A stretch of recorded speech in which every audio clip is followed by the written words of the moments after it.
Creating an archive database is a great way to house data that you may need to reference occasionally, but typically will not enter into your day-to-day work, such as old financial or sales records. We can accomplish this by using 3 action queries: the make table, append, and delete queries.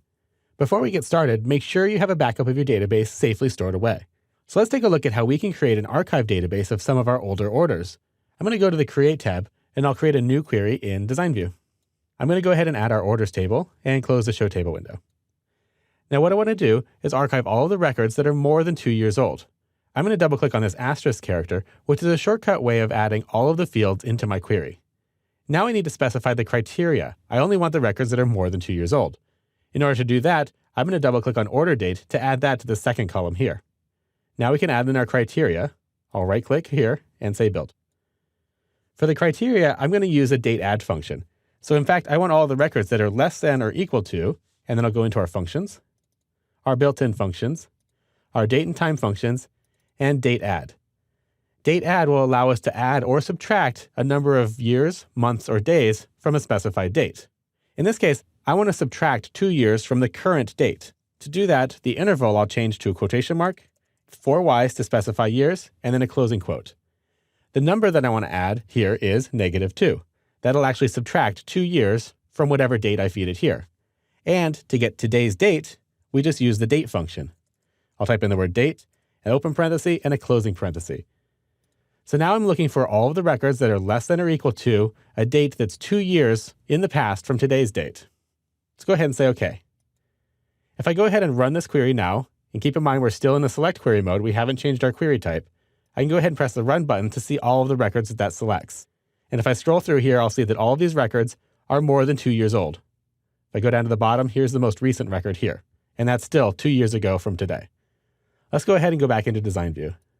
Now, in order to create an archive database, we need to have a database file already set up.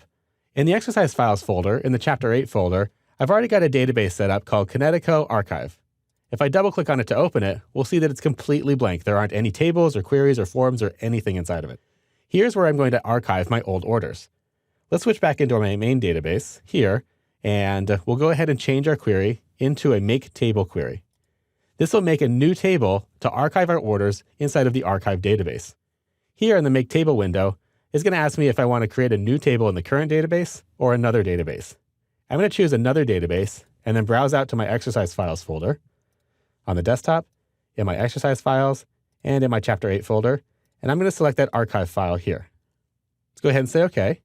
And then it's going to want to know what table name we want. Here I'm going to put archived orders. Let's go ahead and say OK. And Access establishes the connection. Now if I press run, looks like I got a little warning message here saying that it cannot define the field more than once.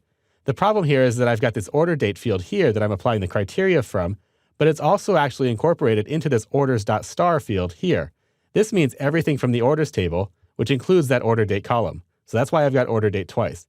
In order to fix this, I actually need to take this show checkbox and turn it off. So this particular column here is only going to be used for filtering, but we're still going to export every column from this table here because of this asterisk. It's going to tell me that we're about to paste 1,405 rows into a brand new table. Once you click yes, you can't undo the command to reverse the changes. So you have to make sure that you're really ready to go ahead. Let's go ahead and say yes. And those changes are made. Again, there is no dialog box or warning or informational message that says that it's complete. It just is. We can go back and switch into our archive table now. And I don't see my archive table yet, so let me try closing the database here, and we'll reload the database file. Now it appears here in our table section. I can see my archive orders. If I double click on it, we see the 1,405 records that were exported out of our main table.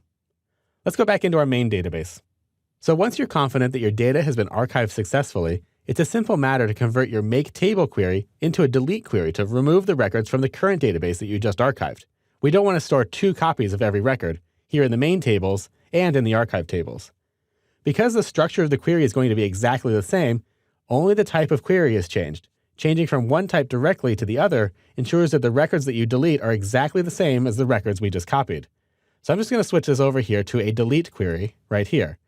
We'll notice that our query grid changes down here on the bottom that says it's going to delete from the orders.star. So we're going to delete everything from the orders table where, so this is our criteria, the order date is a date that's less than or equal to a date that's 2 years in the past. Let's go ahead and run this query.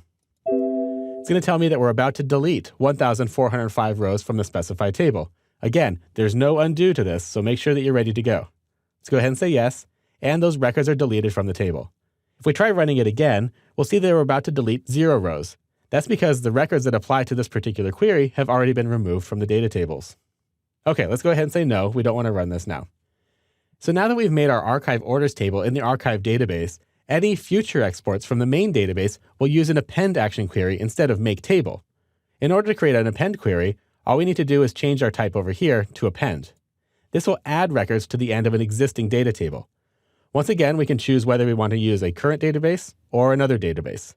Now, it's already filled in from before that we wanted to use the file in the Chapter 8 folder in our Kinetico archive file. It also knew that we wanted to target a table called archived orders. That's because we had previously set this up when we established the make table query. So I can go ahead and say OK, and our append query is set up. Now we can go ahead and change our criteria down here a little bit so we can append some actual records. This time I want to append everything that's more than a year old. So I'll change this -2 to a -1. We have the same issue that we had just a moment ago. Right now our orders table.star is including everything. And then over here we have this order date column that's just being used to filter a criteria. What I need to do is change this append to row here. Instead of appending it to the order date field, I need to go ahead and just blank this out. Now it won't append that record. Let's go ahead and say run now. Now it says we're about to append 398 rows. These are all of the records that are more than a year old, but less than 2 years old because we've already exported those. Let's go ahead and say yes. Again, the records are appended. We can switch over to a delete query and delete those records from the current database. We're about to delete 398 rows from the current file. Let's go ahead and say yes, and we're done. Let's go ahead and switch back into the archive orders here, and let's go ahead and refresh the table. And after a brief calculation, we can see that we have now 1,803 orders in our archive table. So while it's probably the rare exception where you'll want to permanently remove records from your database, it does happen. One of the most common reasons is when you're exporting outdated and rarely accessed data from your database to a second archive table. This way, you can keep only the most relevant and current data within your working database to keep it running smooth and fast. The archive database will contain all of your past records that you may need to review periodically, but not often enough to justify slowing down your everyday work with unnecessarily large data tables.